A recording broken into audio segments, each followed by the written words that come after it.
تو یہ کچھ چند اہم ریمارکس تھے جس میں آج چیف جسٹس کی جو برہمی کا اظہار تھا خاص طور کے اوپر حکومت کی جانب سے جو انہیں تنقید کا نشانہ بنایا جا رہا ہے، جہاں حکومت کی جانب سے جو اس وقت چیف جسٹس کو خاص طور پر مخالفت کا سامنا ہے، تو اس کے اوپر آج چیف جسٹس نے جو ہے وہ کھل کر اپنی رائے کا اظہار کیا۔ اور اگر ہم اس حوالے سے دیکھیں تو چیف جسٹس عمر عطا بندیال کی جو پچھلا ریکارڈ ہے یا یہ جو کچھ معاملات چل رہے ہیں چند مہینوں سے، اس میں کبھی چیف جسٹس نے اتنے سخت الفاظ جو ہیں وہ حکومت کے خلاف استعمال نہیں کیے، لیکن آج انہوں نے کھل کر جو ہے وہ اس پر اٹارنی جنرل کی سرزنش بھی کی، اور اس کے اوپر انہوں نے اپنے جو ریمارکس تھے وہ بھی دیے کہ حکومت جو ہے وہ عدالتی معاملات میں مداخلت نہ کرے۔ اور انہوں نے اپنے ریمارکس میں یہ بھی کہا کہ جو سپریم کورٹ کے ججز ہیں وہ سپریم کورٹ کی مرضی کے بغیر یا چیف جسٹس کی مرضی کے بغیر، خاص طور پر انہوں نے کہا کہ چیف جسٹس کا یہ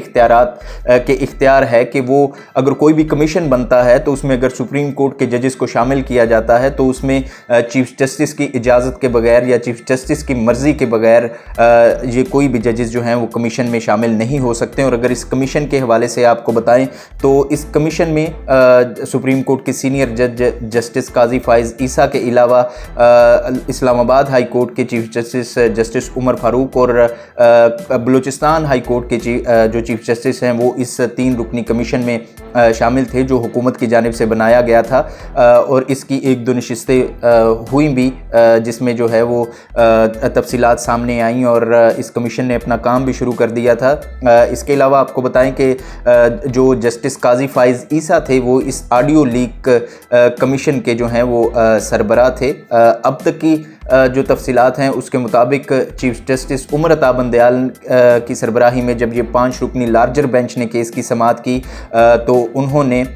اس نوٹیفیکیشن کو معطل کیا ہے جو حکومت کی جانب سے یہ 3 رکنی کمیشن بنایا گیا تھا، اور اس کمیشن کو جو ہے وہ اور اس نوٹیفیکیشن کو جو ہے وہ کام کرنے سے فی الحال روک دیا گیا ہے۔ اور چیف جسٹس کا کہنا ہے کہ 31 مئی کو دوبارہ اس کیس کی سماعت ہوگی، اور جب تک کیس کی سماعت مکمل نہیں ہو جاتی تفصیلی فیصلہ جاری نہیں ہو جاتا تب تک یہ کمیشن کام نہیں کر سکے گا۔ تو یہ آج کی صورتحال تھی جو سپریم کورٹ میں رہی، اور ایک بڑا اہم فیصلہ سامنے آیا۔ اور اس میں اگر ہم دیکھیں تو اس متعلق جو سپریم کورٹ کے اوپر جو اس وقت مختلف پارٹیز کی جانب سے بلکہ تمام پارٹیز کی جانب سے پی ڈی ایم تو یہ شروع سے ہی کہہ رہی ہے، اور گزشتہ دنوں میں جب عمران خان نے ویڈیو لنک پر خطاب کیا تو انہوں نے بھی یہ کہا کہ اس وقت جو قوم کی نظریں ہیں یا عمران خان کے مطابق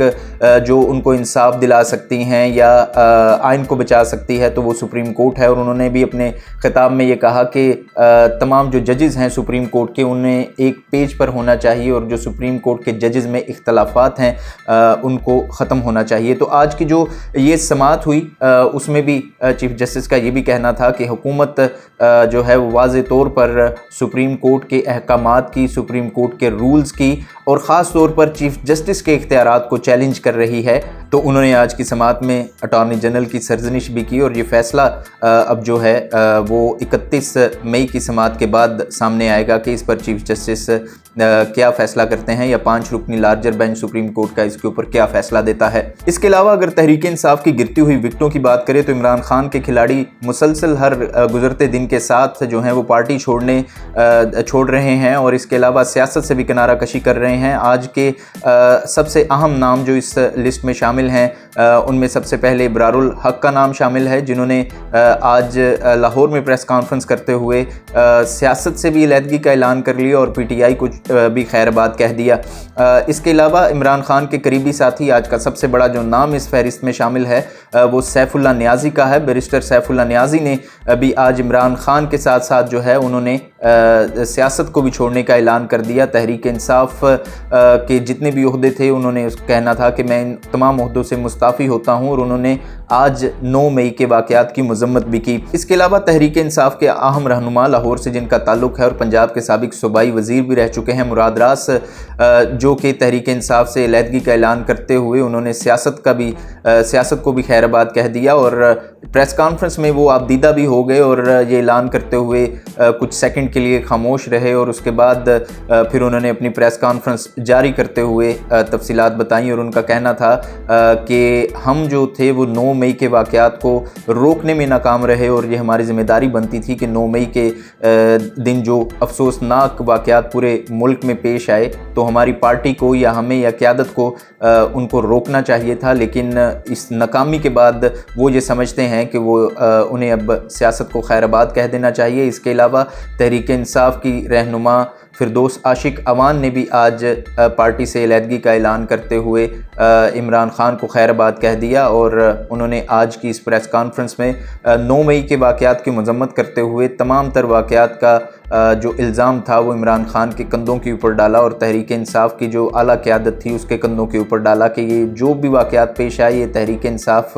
کی سوچی سمجھی سازش تھی۔ آج یہ کہنا تھا فردوس عاشق اعوان کا۔ اس کے علاوہ اگر ملک کی معاشی صورتحال کی بات کی جائے تو ملک کی جو معیشت ہے وہ اس وقت جو ہے وہ تباہی کے دہانے کی طرف بڑھ رہی ہے، اور آج اس حوالے سے مفتاح اسماعیل جو کہ سابق وزیر خزانہ بھی رہے ہیں نون لیگ کے دور میں،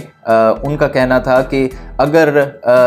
پاکستان اور IMF کے درمیان مذاکرات کامیاب نہیں ہوتے یا ڈیل فائنل نہیں ہوتی تو ستمبر اور اکتوبر کے درمیان جا کر یہ جو ڈیفالٹ کی صورتحال ہے وہ سنگین ہوتی ہوئی نظر آئے گی، اور پاکستان کو مزید بھی معاشی جو تنگ دستی ہے یا معاشی جو اس وقت پاکستان کے اوپر ایک تلوار لٹک رہی ہے معیشت کے حوالے سے، اس میں سنگین صورتحال کا سامنا کرنا پڑ سکتا ہے۔ اور اس وقت اگر ہم ملک کی موجودہ سیاسی قیادت کو دیکھیں، چاہے وہ پیپلز پارٹی ہو، چاہے نون لیگ ہو، چاہے وہ PDM جماعتیں ہوں یا اپوزیشن جماعت جو کہ صرف ایک ہی ہے ملک میں اس وقت عمران خان، تو کوئی بھی اس وقت ملک میں موجودہ معاشی صورتحال کے اوپر بات کرتا ہوا نظر نہیں آتا، اس کے حل کے اوپر بات کرتا ہوا نظر ہمیں کوئی بھی نہیں آتا۔ اس وقت تمام جو سیاسی قیادت ہے وہ ملک میں سیاسی توڑ جوڑ میں مصروف ہے یا ایک دوسرے کے اوپر جو ہے وہ بلیم گیم کر رہے ہیں۔ اس وقت کہا جائے کہ پاکستان میں ڈرٹی پالیٹکس ہو رہی ہے تو وہ بھی غلط نہیں ہوگا۔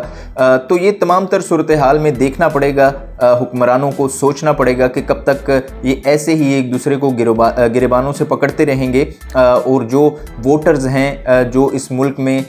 جمہوریت کی اصل پاور ہیں، جن کے پاس ووٹ کا حق ہے، عوام، اس کو اب تک اگنور کیا جا رہا ہے، خاص طور پر یہ جو تحریک عدم اعتماد کے بعد کی صورتحال ہے، تو یہ حکمرانوں کو سوچنا پڑے گا اور اس پر کام کرنا پڑے گا، کیونکہ ایٹ دی اینڈ جب بھی الیکشن ہوں گے ملک میں تو عوام جو ہے وہ ہمیشہ رزلٹ کے اوپر ہی بات کرتی ہے، تو جس نے پاکستان کے لیے ڈیلیور کیا ہوگا